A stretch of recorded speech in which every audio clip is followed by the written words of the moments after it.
늦어지면 4월 선고, 최장 수기, 장고 모드. 헌재가 선고 기일을 지정하지 못하는 이유는 뭘까요? 헌재 재판관들이 고민이 길어지는 이유는 뭘까요? 혹시 대통령의 구속을 취소한 절차적 하자 문제를 제기한 법원의 판단과도 관련이 있을까요?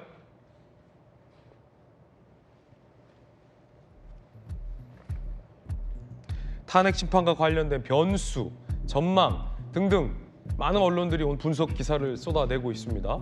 그런데 헌재 재판관들의 평의는 비공개로 이루어지기 때문에 정확한 이유는 알 수 없다.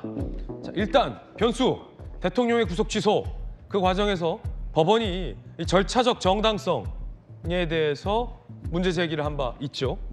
공수처에 내란죄 수사권이 있느냐? 이 여부가 논란의 여지가 있기 때문에 법원이 이렇게 문제 제기를 했죠.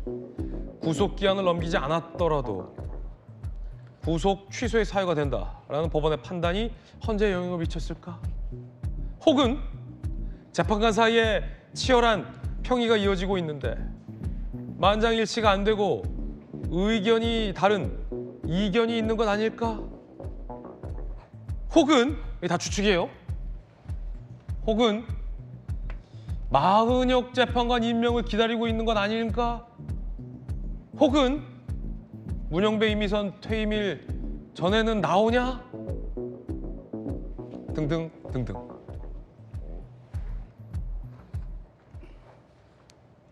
언론이 왜 헌재 시간이 길어진다라는 표현을 쓰냐면 전직 대통령의 탄핵 선고 때와 비춰봤을 때 길어지고 있기 때문입니다. 노무현 전 대통령은 선고 3일 전 공지했고 박근혜 전 대통령은 선고 2일 전 공지했는데 변론 종결 이후의 선고까지 노무현, 박근혜 두 전직 대통령의 사례 때보다 더 길어지고 있다는 거죠. 어제가 변론 종결 13일 차, 오늘이 14일 차, 내일은 15일 차, 모레는 16일 차거든요. 당연한 말을 좀 길게 했습니다. 내일까지 공지 없을 시 다음 주 이후? 이번 주에도 못했는데 다음 주엔 하냐? 뭐 때문에? 엘리트 검사 출신 김광삼 변호사께서 보시기에는 헌재가 많은 법조계에서 사실 이번 주에는 선고할 것이다 예상했잖아요. 그런데 어제 오늘 안 나올 것 같아요. 어떻게 보세요? 왜? 왜? 아까 앵커께서 이제 변수 세 가지를 얘기했는데 이제 그 중에 마은혁 재판관 임명식까지 이건 아니다고 봐요. 이건 아니고 이제 헌재는 이제 변론 종결됐잖아요. 그 변수 3은 일단 지우자. 그렇죠. 찍찍. 물론 민주당은 희망 사항이죠.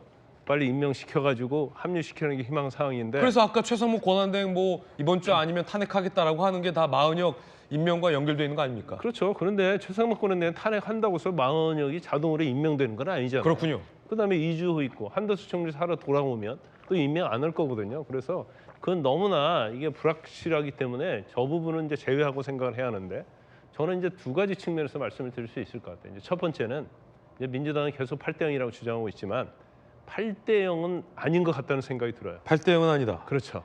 그래서 내부에 뭔가 이견이 상당히 있다. 근데 그것도 한 명이 아니고 한 명 이상이 될 가능성이 크다 이렇게 봅니다. 2명이요? 3명이요? 2명이 될 수도 있고 3명이 될 수 있어요. 왜냐하면 이건 이제 기존의 어떤 노무현 그리고 박근혜 전 대통령의 탄핵과 비교해 보면 노무현 전 대통령 때는 14일 걸렸고 박근혜 전 대통령 때는 변론 종결 후 11일밖에 걸리지 않았어요. 왜냐하면 박근혜 전 대통령 때 짧았던 이유는 8대 0이었거든요. 그래서 의견하고 쟁점 정리가 어렵지 않았어요. 그런데 뭔가 지금 8명 헌법재판관 중에서는 증거랄지 아니면 뭐 탄핵 인용에 대해서 상당히 이견을 가진 사람이 있다. 그것도 한 명이 아닐 가능성이 크다. 그래서 이거 정리하는 데 시간이 굉장히 많이 걸린다. 그래서 그런 부분을 좀 볼 수가 있고요. 네. 그다음에 구속 취소와 관련돼서 사실은 이제 구속 취소하고 헌법재판소의 결정하고는 뭐 그렇게 밀접한 관련은 되지 않습니다. 그렇지만 공수처 관련된 부분에 있어서 이건 뭐 문제가 있다는 그게 구속 취소 결정의 중요한 사유였잖아요. 네. 그러면 지금 공수처에서 수사한 내용 자체가 헌법재판소 아주 중요한 증거에 차지하지 않다 하더라도 이게 사실은 이 기록 자체가 검찰로 간 거고요. 검찰에서 이걸 사실은 헌법재판소에 송부한 거거든요. 그럼 거기에서 문제가 있는 몇 개의 증거는 있을 수 있다는 거죠. 더군다나 지금 공수처 수사가 거의 뭐 불법 가능성이 있기 때문에 이걸 한번 판단해봐야 한다는 법원의 결정이기 때문에 예. 아마 평일을 하면서 막바지에서 지금 구속 취소와 관련해서 석방 결정이 나왔잖아요. 그래서 이걸 그냥 무시하고 갈 수는 없을 거예요. 그러면 평일을 하면서 이 부분을 헌재에서 결정이 어떻게 반영할 것인가, 이 부분에서 평의가 필요하다는 거고, 그 평의는 누구나 똑같은 의견이 아닐 겁니다. 적어도 한두 명은 나머지와 다른 의견을 가지고 있을 수 있어요. 그러면 이 의견도 사실은 정리를 해야 하거든요. 그래서 지금 상당히 늦어지고 있다 이렇게 볼 수밖에 없고, 만에 하나 오늘 내일 사이에 헌재에서 선고하겠다는 선고 시기를 언급하지 않으면 그럼 다음 주는 이제 무조건 넘어가는 거예요. 그럼 다음 주 넘어간다고 해서 다음 주에 무조건 선고가 되느냐? 그건 또 지켜봐야 하는, 이게 굉장히 지금 약간 우리가 생각했던 것보다도 훨씬 더 지금 헌재를 예단할 수 없는 방향으로 가고 있다. 그렇군요. 이렇게 볼 수 있습니다. 김광선 변호사께서 보시기엔 헌재 재판관들 사이에 한 명 이상의 다른 의견을 보이고 있는 재판관들이 있어서 헌재가 고민이 길어지는 것 같다라는 개인적 견해 분석 주셨습니다. 뭐냐면 이게 평의가 비공개라 이건 뭐 취재도 안 돼요. 각자 생각 물어보는 겁니다. 권영진 의원께서는 대구시장도 하셨잖아요. 물론 대구시장과 이거는 상관없지만 왜 헌재의 고민이 길어진다라고 보세요?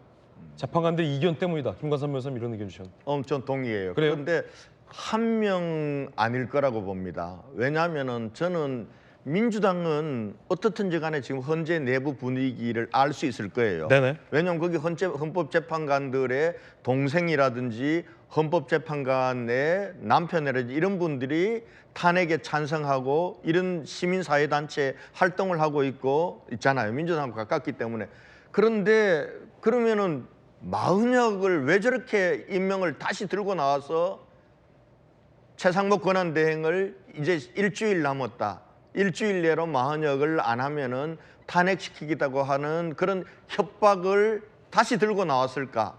그건 제가 보건대는 마은혁을 급하게 투입시켜야 된다. 마은혁이라도 투입을 시켜야 6명을 만들 수 있다라는 내부의 기류를 민주당이 드러낸 거라고 저는 봅니다. 그렇게 놓고 보면은 6명을 못 모았다고 보면은 반대하거나 이견을 제기하는 헌법재판관이 적어도 3사람은 있다. 이렇게 봐야 되지 않겠습니까? 저는 그렇게 보고요. 그리고 지금 저 탄핵에 찬성하는 분들은 대통령의 구속이 취소되고 석방된 게 이것하고 헌법재판하고는 관계없다라고 하는데 엄청난 관계가 있는 겁니다. 엄청난 관계가 있어요. 쉽게 얘기하면은 대통령이 만에 하나 구속 상태에서 만에 하나 헌법재판소에서 인용이 나왔다. 그러면 기각이 나왔다 하더라도 대통령은 다시 업무에 복귀하지 못하는 거예요. 그러면은 아마 이 탄핵에 인용해야 된다라고 하는 헌법재판관들은 기각하는 사람들을 설득할 때, 야 지금 기각시킨다고 실익이 없지 않냐, 실익이 없고 우리 국가적으로 혼란만 가중시킬 테니 인용 쪽에 써서 같이 가자 이렇게 할 거란 말이에요. 그런데 지금 대통령이 석방이 돼 나오셨잖아요. 탄핵이 기각되는 순간 대통령은 직무로 복귀하게 되는 겁니다. 이거는 엄청난 차이라고 보고요. 그다음에 대통령의 입장에서 보면은 지금 현재 불법 구속 아닙니까? 이거는 불법 구속이 되어서 아니 1월 15일 날 체포되고 그 다음 날이 2차 변론이에요. 아니 그러면서 2월 25일 최종 변론까지 대통령이 방어권을 제대로 구치소에서 감옥에 계시면서 방어권을 제대로 행사했습니까? 제대로 행사 못한 거죠. 그리고 만에 하나 지금 우리 헌법재판소가 가 있는 여러 가지 검찰들의 조서들이 있단 말이에요. 피신 조서. 그걸 전부 증거로 인정을 했잖아요. 그러면 공수처에서 조사하고 이 불법 조사인데 그렇게 그런 조사들이 헌법재판소에 가 있고 그것을 그동안 평의에 참고를 했다면 이 부분들은 원점에서부터 다시 해야 되는 문제가 있는 거예요. 그런 문제이기 때문에 이거는 그냥 쉽게 결론을 낼 수 있는 게 아니다. 그리고 헌법재판소 입장에서도 지금 헌법재판소 법에 180일 할 수 있도록 돼 있잖아요. 왜 아직도 90일도 지나지 않았는데 뭐 지금 와가지고 뭐 노무현 대통령 때는 11일이었고 그다음 박근혜 전 대통령 때는 14일이었고 이렇게 할 일인가요 지금? 그래서 적어도 지금 그때하고 완전히 다른 게 국민들이 둘로 쫙 갈라져 있잖아요.